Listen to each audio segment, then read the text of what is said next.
What if the gods themselves wanted you dead?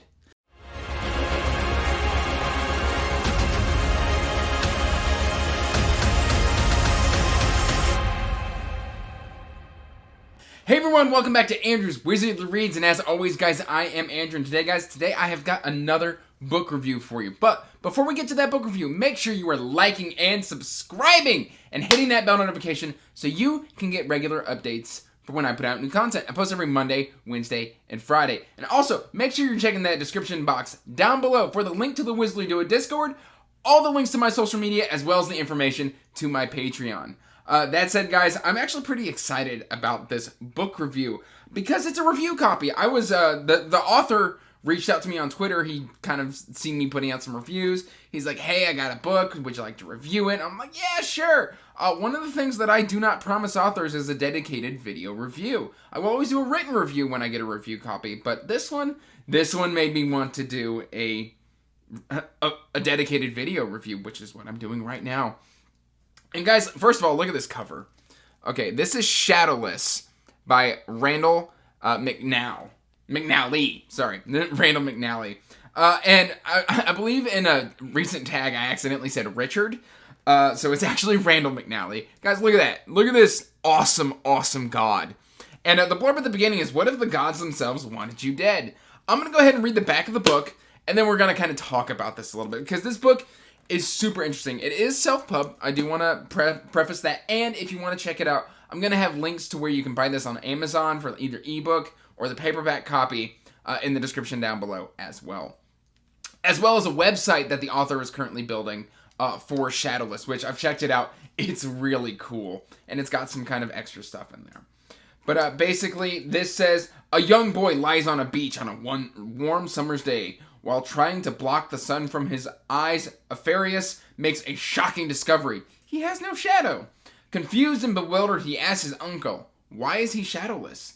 What he learns is a terrifying secret that will change his life forever. Set in the Northern Realms, Shadowless is a fantasy novel about individuals born without a shadow, spawned by the malevolent deities of this world. These children of the gods are persecuted at every turn. Hunted by the high priests who carry out the wishes of their gods. Hunted by the Shadow Watchers, armed soldiers who are assigned to each temple, and hunted by the gods themselves. Part mortal and part god, the Shadowless live for centuries and face a battle for survival, constantly on the run or hiding in far-flung corners of the Northern Realms. Soon their lives and fates become intertwined. Expedited by the mysterious monk Emrodan, I struggle to say this name. Driven by a series of visions, Emrodan travels through the Northern Realms, seeking out the Shadowless and trying to enlist their help to take a stand and fight back against the gods. And I really like that blurb because it kind of encompasses what this story is about. But at the same time, like, if you're expecting a normal structured story, you're not going to get that here. Which, again, we'll get to that later, but I also think that the structure of this book is its greatest weakness as well as its greatest strength, because it's just so unique. Let's kind of talk about the gods themselves and kind of the inspirations that I kind of see coming from this book, and that'll lead into the structure. Basically, like, the creativity, this is a huge pro, the creativity in Shadowless is something I haven't seen since probably the early Cosmere days. And I'm talking like Warbreaker, I'm talking Elantris, I'm talking early Mistborn. Like, the ideas that he has imparted into this book are really, really cool. It's great world building. Just the characters themselves really come alive. And you have to fall in love with them fast because of the structure, which we'll touch on in a minute. And I keep saying that, but it's true. Now, one of the things that it's a hell of a thing to say, yeah, this is basically Cosmere levels of creativity. And it kind of is, because it borrows kind of a Greco-Roman god structure and then adds in a little bit of dash of even further darkness. Because, those aren't always happy stories. These are even darker. I'd struggle to say that it's grimdark, because many sections of this book might be considered a little grimdarky. But otherwise, I would say it's mostly dark fantasy. But basically, the gods themselves had a civil war prior to the start of this book, where they killed off all the weaker gods And then all of the female gods also died. So all the goddesses died in this war. And so basically the gods lost the ability to reproduce and gain power and stuff like that. So the way they do this now is that all of the male gods come down to Earth, commit sexual assault on mortal women, and then basically every time they do this, a child is born. And the women always die in childbirth. The child is a demigod, and is shadowless. Basically, they don't have a shadow. It's their key kind of marker, and they're identified this way. But basically, when this child is born, the god imparts a little bit of their power to their child. Basically, they lose power and imbue it in the child, and as the child grows into adulthood, that power grows exponentially, and then the gods will come down and then hunt their child to then get their power back, with imagine banking. Basically, you impart some power and then you get some back with interest. So that's kind of how that works. And so the gods are just not good individuals. And luckily, we never really get their POVs. We never see them commit these assaults. It's mostly usually off screen. And we'll see them walk into a building and then stuff like that. So that's never the main focus of this book. But basically, we kind of stick with these Shadowless who have, in this situation, and you would think, oh, cool, they're demigods. Well, on the back of the book, it says they're hunted by the sex of the gods because, the gods want to get more powerful, and so they're siring all these children, building all this power, and then they employ their priests and all of these other individuals and groups, and basically, if you refuse to, help them or you harbor a Shadowless, the gods will show up and completely decimate the city or the group or the family or whomever sheltered these individuals. And so there's a lot of incentive to kind of hunt down Shadowless and to not harbor them and to report their whereabouts and things of that nature. So they're very much nomadic and they're in hiding and stuff like that. They live in sewers or they're hidden away in castles, and they all hide. But they've all got really interesting powers. And honestly, there are so many in here. What this book needs is a dramatis persona, which it doesn't have, and I feel is one of the weaknesses of the book, because there's so many characters. Let's get into the structure a little bit. Now, I said earlier that the greatest weakness and the greatest strength is the structure. Basically, the first 40 to 50% of this book is just straight short story collections, or just straight short stories. Literally, it introduces you to a character, moves on. Introduces you to a character, moves on. Introduces you to a character, moves on. And it does that 7 or 8 times. And it either just ends, cuts to black, or ends with the character death.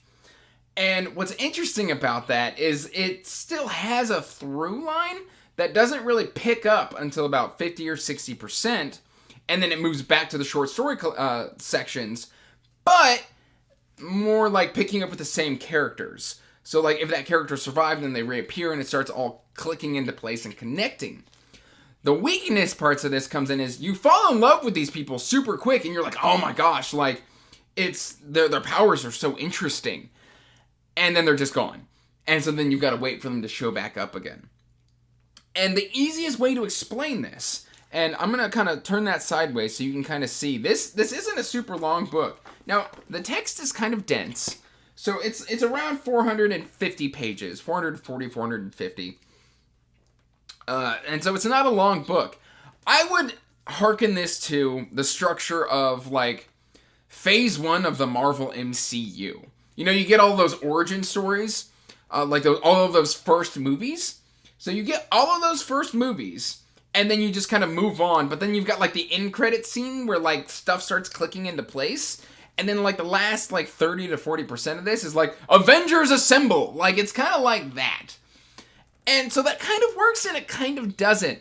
Because I wanted more of these characters, and at the same time, you fall in love with them super quick. It's really well written.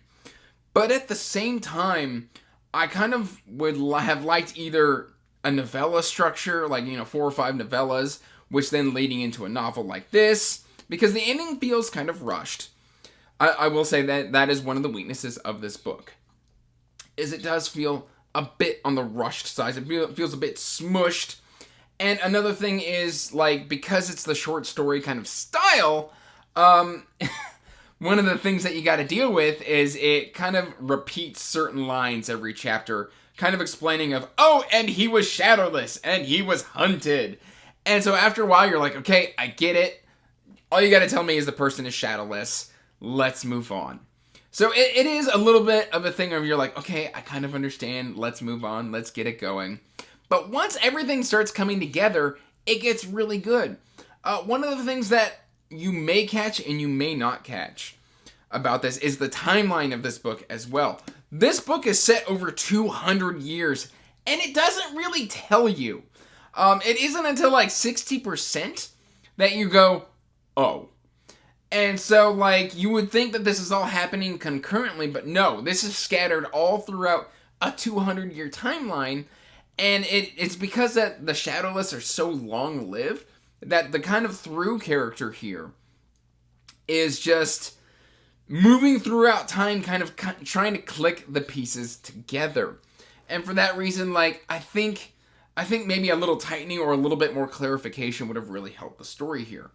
Now, I've been a little critical on this, but at the same time, I haven't given you a rating yet. Guys, I really, really enjoyed Shadowless, and I'm super excited because I reached out to the author, and I was like, is there going to be another book? And he's like, yes, there is going to be another book. It is currently in the works, so I'm definitely excited to get my hands on the second entry here, because where this ends, you know, they're all trying to kind of come together and push back against the gods and bring one of them down. And so where we end here is very much, it feels like a launching point into a greater story. And I'm very, very excited about it. Guys, if I have to give a rating for it, it's going to be a 4 out of 5. Mainly because the structure kind of brings it down a little bit. I fell in love with these characters so fast, and there's just too many to talk about.